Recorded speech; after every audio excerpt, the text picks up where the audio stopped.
연말 시한을 앞두고 한반도를 둘러싼 기류가 심상치 않습니다.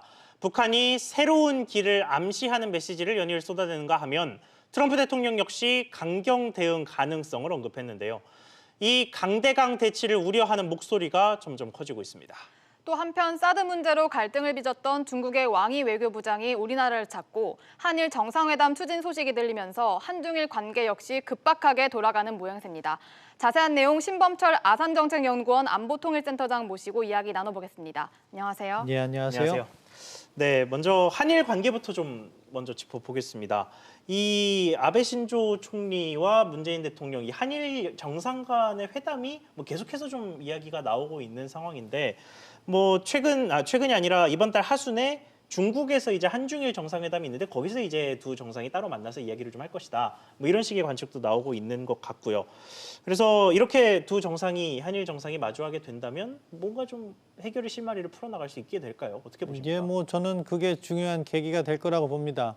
결국 한중일 정상회담을 했을 때마다 사실은 양자 정상회담도 같이 하는 것이고 자연스럽게 한일 정상회담도 준비가 되고 있는 것 같아요. 예. 더군다나 우리가 지소미아 종료를 조건부로 연장한 이후에 다시 한일 관계가 회복 관계로 돌아서고 있기 때문에 네. 자연스럽게 준비가 될 것으로 보고 그것을 위해서 또 지금 일본의 부당한 경제 제재와 관련한 국장급 회의가 준비되고 있고 거기에서 어느 정도 진전을 보인다면은 정상회담을 통해서 다시 한번 그러한 진전을 확인하고 한일 관계를 복원하기 위한 노력이 이루어질 것이다. 다른 한편으로는 또 일본에서 이야기하고 있는 우리의 강제징용 문제 네. 여부와 관련해서는 또 문의사항안이 검토되고 있잖아요. 그렇죠. 그 부분에 있어서 또 우리가 잘 준비가 된다면은 그런 것들이 한꺼번에 풀리면서 한일 관계가 다시 예전처럼 복원되지 않을까 기대를 해볼 수 있겠습니다.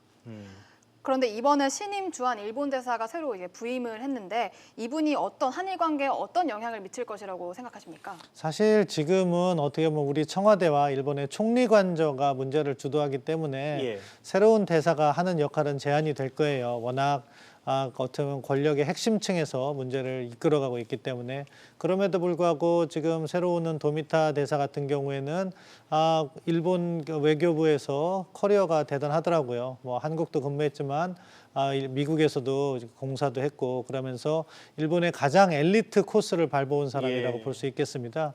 그렇기 때문에 일본 외무성이나 일본 총리 관저와 밀접한 관계를 맺고 있을 것이고 그러한 의사 전달에 있어서 부족함이 없을 거라고 생각합니다.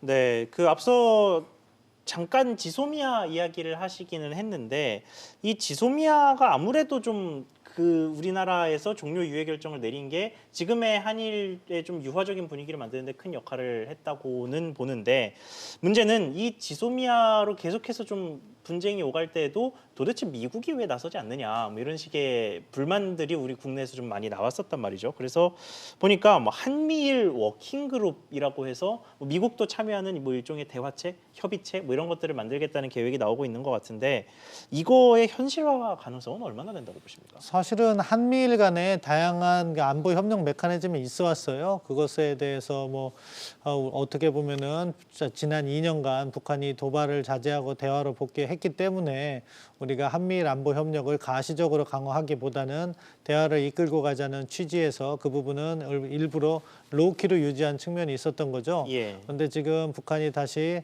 도발을 하려는 국면으로 전환하는 모습을 보이고 또 한미일 간의 안보 협력에 대해서 그간 부진했다는 반성도 있어서 이제 다시 조금 더 활발하게 움직임을 보이려는 것 같습니다.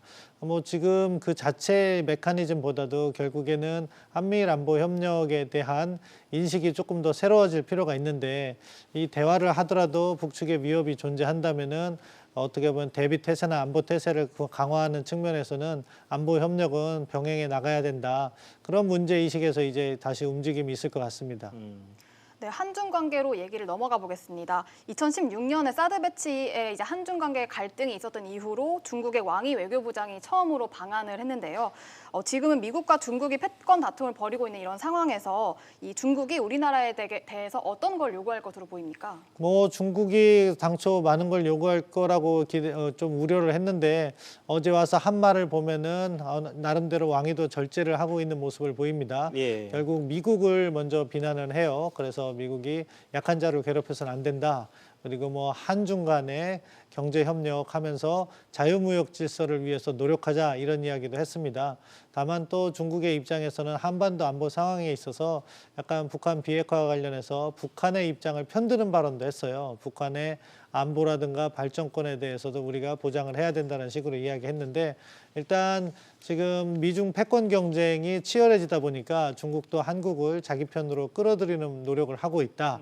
그럼 우리는 이걸 역으로 이용해야겠죠. 그러면서 우리한테 제했던 사드를 계기로 가했던 그러한 제재도 풀고 네, 한한령이라고 그렇죠. 했었죠. 한한령도 풀고 또 시진핑 주석이 사실은 한국을 방한할 때가 됐습니다. 우리 문재인 대통령께서 2017년 12월에 베이징에 방문했거든요. 그런데 작년, 올해 다 방한을 하지 않았어요. 그래서 내년에는 답방이 자연스럽게 이루어지면서 한중 관계도 복원의 길을 가는 그런 걸 기대해 봐야죠. 알겠습니다. 저희가 시간 관계상 그 가장 중요한 대화를 또 빼놓을 수가 없어서 북미 대화로 좀 넘어가 보겠습니다. 이 북미 관계를 최근에 참 안 좋은 뉴스들이 많았습니다. 뭐 오가는 트럼프 대통령과 북한 사이에 오가는 말만 봐도 뭐 무력 대응, 상응 뭐 이런 식의 좀 거센 단어들이 나올 정도로 지금 상황이 별로 좋지 않아 보이는데 어떻게 보고 계십니까? 결국 가장 중요한 문제라고 볼 수 있는 비핵화 협상에 있어서 평행성을 달리는 거죠. 북한은 자신들에게 유리한 협상을 진행하기 위해서 미국에게 보다 많은 양보를 요구하고 미국과 같은 경우에는 더 양보했다가는 비핵화 협상이 아니라 북한의 핵보유 협상을 도와주는 격이 되기 때문에 더는 네. 양보하지 못하겠다. 그런 입장을 견지하는 과정에서 이제 상황이 선순환 과정이 아니라 악순환 과정으로 돌아가는 거죠. 북한은 미국에게 입장 변화를 하지 않으면 크리스마스 선물, 마치 도발을 시사하는 발언을 한 거고 예. 그것에 대해서 트럼프 대통령은 무력 사용도 우리가 원하지는 않지만 배제하지 않겠다는 취지의 발언을 했고 또 그것에 대해서 북한이 박정천 총참모장이 그것을 다시 반박하는 그러한 악순환의 과정에 있다고 봅니다.